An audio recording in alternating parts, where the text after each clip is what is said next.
গতকালই শেষ হয়েছে ব্যারাকপুর লোকসভা কেন্দ্রের ভোট প্রক্রিয়া। ভোট চলাকালীন একাধিকবার নিজের জয় নিয়ে সুনিশ্চয়তা প্রকাশ করেছেন অর্জুন সিং। এবার কেন্দ্রের নির্দেশে দমদম লোকসভা কেন্দ্রের নির্বাচনে বিজেপি প্রার্থীর হয়ে লড়াইয়ে নামলেন অর্জুন সিং। আমি দমদমে আছি এখন, আর এর মানে আজ থেকে দমদম লোকসভা কেন্দ্রে ভোটের লড়াই শুরু হয়ে গেছে। এদিন বিজেপি নেতা জয় সাহার বাড়িতে বসে এমনই প্রতিক্রিয়া দিলেন ব্যারাকপুর লোকসভা কেন্দ্রের বিজেপি মনোনীত প্রার্থী অর্জুন সিং। দমদম লোকসভা কেন্দ্রের বিজেপি প্রার্থী শিলভদ্রের সমর্থনে দমদমে এলেন তিনি। সাথে দলীয় বিষয় নিয়ে আলোচনাও করেন প্রার্থীর সাথে বসে। বিজেপি কেন্দ্রীয় দল দমদম লোকসভা কেন্দ্রের নির্বাচনে বরানগর এবং কামাহাটি বিধানসভা নির্বাচনের দায়িত্ব দিয়েছে অর্জুন সিংয়ের উপর। সেই কারণেই সাক্ষাৎ করতে আসলেন অর্জুন সিং। পানিহাটিতে এসে তৃণমূল প্রার্থী পার্থ ভৌমিককে কড়া ভাষায় হুঙ্কার দিলেন তিনি। আমাদের লোককে মেরেছে, সঠিক সময় বুঝে নেব, আমি ছেড়ে দেওয়ার লোক নয়। এর আগে দীনেশ ত্রিবেদী এবং অভিষেক বন্দ্যোপাধ্যায় বলেছিল 2 লক্ষের বেশি ভোটে হারবো, এবারও দেখবেন কি হচ্ছে। পার্থ ভৌমিকের হিম্মত নেই রাস্তায় বেরিয়ে কাজ করার। যদি পার্থ সরকারি দলে না থাকতো তাহলে ও বাড়ি থেকে বের হতো না। আমি রাজ্য সরকার এবং মমতা বন্দ্যোপাধ্যায়কে চ্যালেঞ্জ করে রাস্তায় বেরিয়ে ভোটটা করিয়ে দিলাম। আজ থেকে আমি দমদম নির্বাচনের কাজ শুরু করলাম। ব্যারাকপুর লোকসভা কেন্দ্রের বিজেপি প্রার্থী অর্জুন সিংকে পাশে পেয়ে আরও বেশি করে জোর বাড়ল, এমনটাই প্রতিক্রিয়া দিলেন দমদম লোকসভা কেন্দ্রের বিজেপি প্রার্থী শিলভদ্র দত্ত। মারামারি করেছে, মেরেছে, কিছু লোক 7-8 জন হসপিটালেও ভর্তি আছে। আমি পুলিশ কমিশনারকে বলেছি আপনি বা এটা অ্যারেস্ট করুন, আর নাহলে কিন্তু আমার কিছু করার থাকবে না।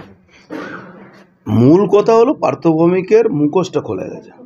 পার্থ ভৌমিক বলতো তো গুন্ডারাজ শেষ করতে হবে। কালকে ভোটের দিন সারাক্ষণ গুন্ডারা তৃণমূলের ঝান্ডা নিয়ে ঝান্ডা তলায় লোকের ভোট আটকাচ্ছিল, সেটাকে আমি ফাঁস করছিলাম, সেটাকে তাড়া করছিলাম। আর বিকালবেলা আরও গুন্ডাদের যেহেতু দেখাতে হবে কি আমরা কিছু করেছি, ভোট তো কিছু করতে পারলো না, তখন কিছু কিছু কর্মীরা যখন বেরোচ্ছে তাকে মারধর করেছে।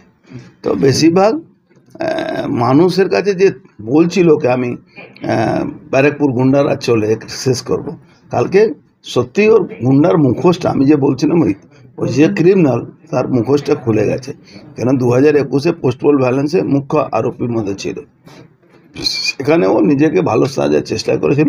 এমনি মানুষ প্রত্যাখ্যান করেছে, কিন্তু কালকে যে এই ঘটনাটা ঘটার পরে ও আরও এক্সপোজ হয়ে গেছে।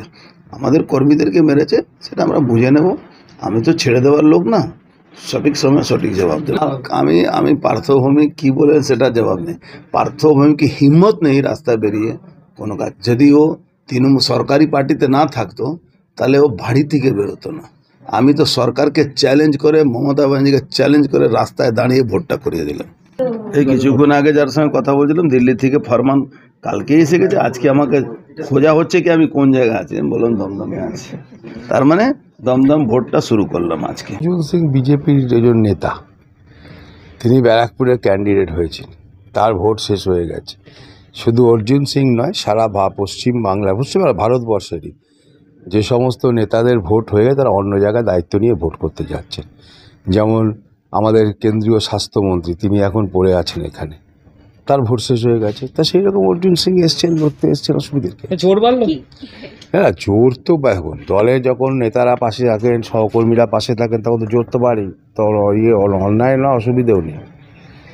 পানিহাটি থেকে সৃঞ্জিনী পোদ্দারের রিপোর্ট, সঠিক বার্তা।